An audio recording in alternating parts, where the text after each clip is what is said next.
making 360. Los Angeles a safer place since we won't have politicians that'll do this. We do that ourselves. So that's why we're here today.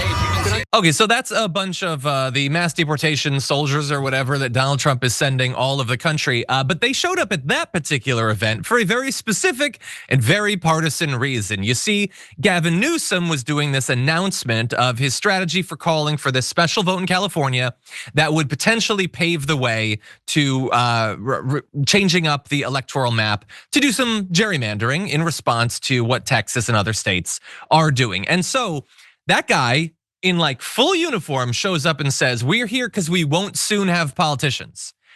In uniform, saying they, I guess, didn't have any work to do. I guess there were no worst of the worst to track down, that they could just go and crash a political gathering and in a explicitly partisan way say they're there to protect the Republicans or whatever. And so they're hassling the people that are going to listen to their governor speak, potentially hassling the other politicians, including Gavin Newsom there. And so the next time we refer to ICE or CBP or whatever functioning, at least in part, as Donald Trump's secret police, sometimes it's not secret. They're literally being dispatched on political missions. And it's not just us saying that. Gavin Newsom acknowledged what the point of them showing up for this weird propaganda video they decided to film at a Gavin Newsom speech was for.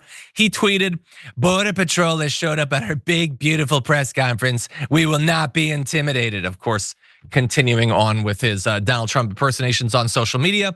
One person was detained outside of the event. Maybe because of legitimate concerns about immigration, or maybe just as strike back because this guy and his group didn't like their politics. Who's to say? I mean, they showed up for that purpose. That's unfortunately how law enforcement is now being used by this insane fascistic regime. Mayor Karen Bass, by the way, of LA also said there's no way this is a coincidence. This was widely publicized that the governor was having a press conference here to talk about redistricting. This is unbelievably disrespectful. It's a provocative act. They're talking about disorder in LA.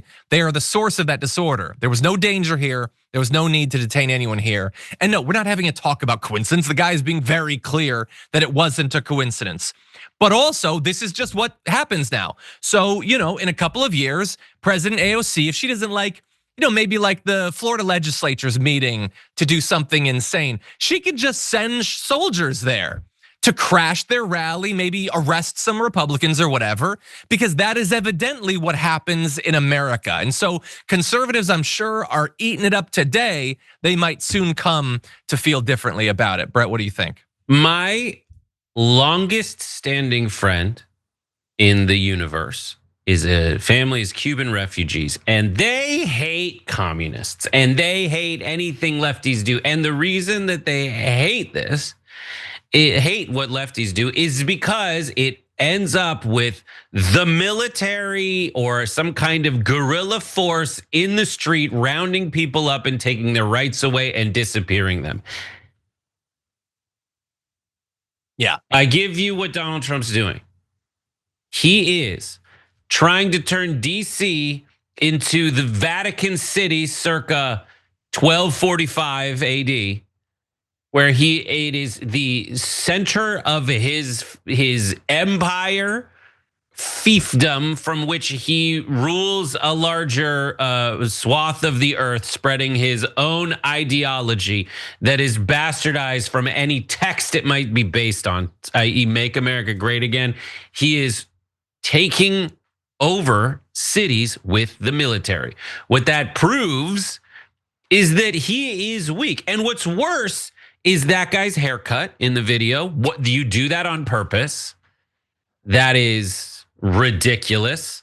The reverse monk, but you're still like a pious zealot, where instead of having hair here and no hair here, you have hair here and no hair here. And he's such a little wiener. And you have, those are soldiers in the street doing what?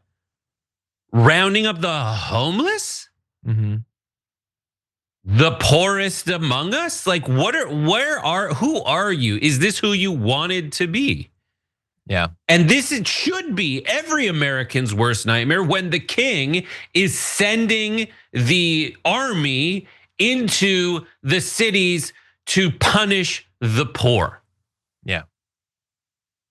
That's it. And his political opponents. I mean, And his Newsom political opponents. Yeah.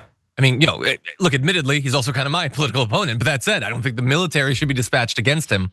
Also, I'll just say, everybody's been like, what's going to happen to the media and everything? And like, I don't know, like those guys do function, Brett, kind of like right here. Like, could they show up at a show? I don't know. Maybe we should lock the door. But anyway, that's unfortunately how it works. And like, so, when Texas meets to do their redistricting, should Austin cops show up to harass them because they're going to kick a bunch of Democrats out of the legislature? If you're an Austin cop and you vote Democratic, should you show up and start detaining people? Is that the country that we want to live in? Yeah, and Newsom is a weirdo, but he's also like the Kraken you unleash against Republicans. He took like 45 minutes to have a conversation with Charlie Kirk, but like this is what he does very well. Yeah. He shows up, is hotter than everyone. Like you can just get the feel about the guy, you know what I mean? And he fights back. And he sticks his finger in your face and he goes, back off. This is California. Yeah. He's a dreamboat. And yeah, he's the best. His hair is almost as good as mine. Anyway, but yeah, it's almost as good as yours today. But like he does that. Now, is he the best at operating? No, but he also is like making insulin here in California. He also just like pushed through a tax incentive program that'll bring like jobs back to Hollywood, where bidding is actually happening for jobs in the entertainment industry here in California. Thank God. That's it. And he taxes the country, the state, the way a progressive would want taxes to happen. Whenever we have budget trouble, it's because we're taxing the rich people way more than we tax the poor people, and the rich are just having a worse year. That's the only time that there are budget troubles. But when Silicon Valley's doing great and when the economy in other sectors of California is doing great, we're taxing the rich here. That's what happens. That's why they complain and move to Texas so often. Yeah. You make some good points. And I've been very clear about what I think about the presidential election coming up. But I do think now, actually, with this new strategy, I think Gavin Newsom should be a very prominent surrogate for whichever progressive we choose to run for president, actually. I think he could do very well in that role. Anyway, also in terms of like, now they're just showing up at the rallies and everything. Like I know that conservatives would believe like you guys are ridiculous with your talk about fascism and everything. I feel like it's not like I have to stretch to come up with examples of this on a daily basis for this show. It's not like we're compiling a month of news into one day. Every single day, more extreme things are happening than even I predicted during the last election.